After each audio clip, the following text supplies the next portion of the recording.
Iran యుద్ధం 6వ రోజుకు చేరుకుంది.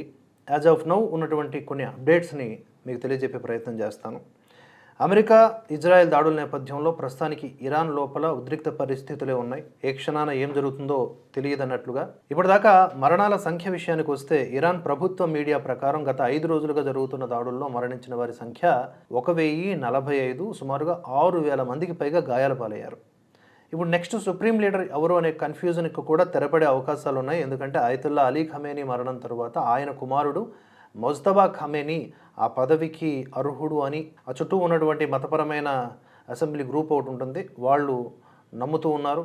వాళ్ళు ఈ పేరుని అఫీషియల్గా అనౌన్స్ చేసే అవకాశం ఉంది. అంతేకాకుండా అలీ ఖమేనీ కుమారుడైన మొజ్తబా ఖమేనీకి ఇస్లామిక్ రెవల్యూషనరీ గార్డ్ కార్ప్స్ IRGCతో బలమైన సంబంధాలు ఉన్నాయి కనుక మ్యాక్సిమం అతడే నెక్స్ట్ సుప్రీం లీడర్. ఇక్కడ ట్విస్ట్ ఏంటంటే తండ్రికి తగ్గ తనయుడు అనమాట. ఇతను కూడా మత ఛాందసవాది. ఇక యుద్ధం అనేది సరిహద్దులకే పరిమితం కాకుండా ఇరాన్ లోపలికి కూడా చొచ్చుకు వెళ్ళినట్లు తెలుస్తోంది. ఇరాన్ విదేశాంగ శాఖ ప్రకారం హాస్పిటల్స్, పాఠశాలలు, నివాస ప్రాంతాలు, టెహ్రాన్ గ్రాండ్ బజార్, చరిత్రాత్మక గోలేస్తాన్ ప్యాలెస్ వీటన్నిటితో సహా సుమారుగా 33 పౌర ప్రాంతాలపై దాడులు జరిగాయంట.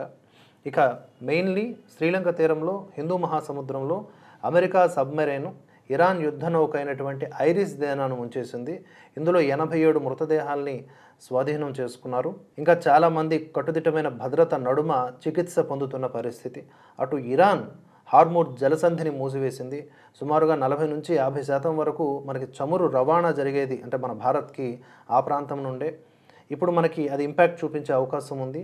యాజ్ ఆఫ్ నో మనకి కొంత రిజర్వ్ ఉంది, అయినా కూడా చాలా కీలకమైన పరిణామం. మనం దీన్ని అధిగమించగలగాలి అంటే యుద్ధం తొందరగా ముగియాలి. అందుకే భారత్ కూడా చెబుతోందనమాట, వీలైనంత వరకు చర్చలకు రండి, శాంతియుత పరిష్కారాలని వెతుక్కోండి అని చెప్పి. చుట్టుపక్కల ఉన్నటువంటి గల్ఫ్ దేశాల పరిస్థితికి వస్తే ఇరాన్ ప్రతీకార దాడుల వల్ల చమురు సరఫరాకు అంతరాయం కలుగుతోంది. సౌదీ అరేబియా, ఖతార్ దేశాలు ఈ ఉద్రిక్తతలపై ఆందోళన వ్యక్తం చేస్తున్నాయి. ఖతార్ తన దేశంలోని అమెరికా రాయబార కార్యాలయం సమీపంలో ఉన్నటువంటి నివాసితుల్ని ఖాళీ చేయిస్తోంది. టెహ్రాన్లోని సైనిక మౌలిక సదుపాయాలపై కూడా దాడి చేస్తామని చెప్పి అటు ఇజ్రాయెల్ ప్రకటించడంతో అక్కడ కూడా అలాంటి సిచ్యువేషన్ నెలకొంది. ఇరాన్ వైమానిక శక్తిని దాదాపుగా మేము నిర్వీర్యం చేసేసామని అటు అమెరికా, ఇటు ఇజ్రాయెల్ అధికారులు చెబుతున్నారు. అటు మేము చర్చలకు సిద్ధంగానే ఉన్నాం, కానీ డిక్టేటర్షిప్తో కాదు డిగ్నిటీతో అని చెప్పేసి ఇరాన్ నుంచి మాట్లాడుతూ ఉన్నారు కొంతమంది నేతలు. అమెరికా సెనేట్లో యుద్ధానికి వ్యతిరేకంగా వచ్చినటువంటి తీర్మానం కూడా వీగిపోయింది. దీంతో ట్రంప్ ఎలా నచ్చితే అలా యుద్ధం చేసేటటువంటి అవకాశాలు విపరీతంగా పెరిగాయి. అయితే కొన్ని పోల్స్ అక్కడ నిర్వహించారంట. కేవలం 25% మాత్రమే ఈ యుద్ధానికి సానుకూలంగా ఓటు వేసినట్లుగా తెలుస్తోంది. లెబనాన్, ఇరాక్ వంటి దేశాల్లో కూడా ఇజ్రాయెల్ దాడులు చేస్తోంది. అక్కడ కూడా ఘర్షణలు మొదలయ్యాయి అన్నట్లుగానే సమాచారం. లెబనాన్లో ఖియామ్ వంటి ప్రాంతాలపై దాడి చేస్తోంది. ఇరాక్లో ఎర్బిల్ విమానాశ్రయం సమీపంలో ఒక భవనాన్ని డ్రోన్ తాకిందంట. అటు తూర్పు మధ్యధరా సముద్రంలోని నాటో వైమానిక రక్షణ వ్యవస్థలు టర్కీ గగనతలంలోకి ప్రవేశించిన ఇరాన్ బాలిస్టిక్ క్షిపణిని అడ్డుకొని కూల్చివేశాయి. అటు చైనా అంటే ఇరాన్కి సపోర్ట్ చేస్తున్నటువంటి చైనా కూడా ఈ యొక్క సైనిక చర్యల్ని వెంటనే ఆపేయాలి అని చెప్పేసి స్పష్టం చేస్తోంది. ఇరాన్కి పొంచి ఉన్న మరో ప్రమాదం ఏంటంటే రెండో యుద్ధ నౌక శ్రీలంక వైపు ప్రయాణిస్తోందంట. ఇది కూడా ఆ నౌక మీద కూడా అటాక్ జరిగే అవకాశం ఉంది. దాని రిలేటెడ్ చర్చలు జరుగుతూ ఉన్నాయి. ఇక కువైట్లోని అమెరికా సైనిక స్థావరంపై ఇరాన్ జరిపినటువంటి డ్రోన్ దాడిలో భాగంగా 6 అమెరికా సైనికులు కూడా మరణించారు. అమెరికా మరియు ఇజ్రాయెల్ దళాలు ఇరాన్లోని అణ్వాయుధ కేంద్రాలు, నటాజ్ వంటివి, క్షిపణి తయారీ కేంద్రాలు, సైనిక ప్రధాన కార్యాలయాలను లక్ష్యంగా చేసుకుంటూ ఉన్నాయి. ఇప్పటి వరకు 20కి పైగా ఇరాన్ నౌకల్ని కూడా అమెరికా ధ్వంసం చేసినట్లుగా తెలుస్తోంది. రష్యా అలీ ఖమేనీ మరణాన్ని ఖండించింది, హత్యగా అభివర్ణించింది. భారత్ మాత్రం ఇంతవరకు దీని మీద అధికారికంగా స్పందించలేదు. దీంతో అటు కశ్మీర్లో మెహబూబా ముఫ్తీ వంటి వాళ్ళు ఏడుస్తూ ఉన్నారు, ఎందుకు ప్రధాని మోదీ మౌనంగా ఉన్నారు అని. భారతదేశంలో ఏం జరిగినా మోదీ మౌనం అంటారు. ప్రపంచంలో ఎవడెవడో కొట్టుకు చస్తా ఉన్నా కూడా మోదీ మౌనం అంటారు.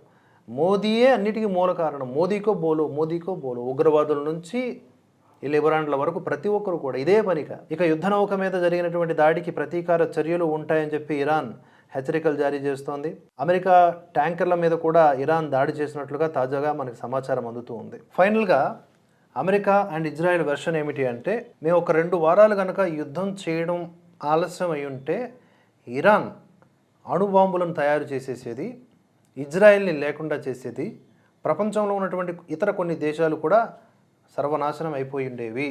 అది ఇంకా ఎలాంటి విపత్తులను క్రియేట్ చేసేదో మనం ఊహించగలం. అందుకనే మేము దాడి చేశామని సమర్థించుకుంటూ ఉన్నాయి ఇటు America and Israel. Already previous వీడియోలో చెప్పాను, ఎవరి ఎజెండాలు వారికి ఉన్నాయి, ఏ దేశానికి కావాల్సిన స్వార్థపు చింతన వాళ్ళకు ఉంది. అలాగే ఇరాన్లో ఉన్నటువంటి ప్రజలకు కూడా స్వేచ్ఛా స్వాతంత్రాలు కావాల్సినటువంటి సిచ్యువేషన్ నెలకొని జరుగుతున్న ఈ పరిణామాలు ఇంకెన్ని రోజులు యుద్ధం రూపంలో కొనసాగనున్నాయి? నిజంగా చర్చలు జరుగుతాయా? జరగాలి అంటే అమెరికానే ఆపాలి, ఇజ్రాయెల్ కూడా ఆపాలి.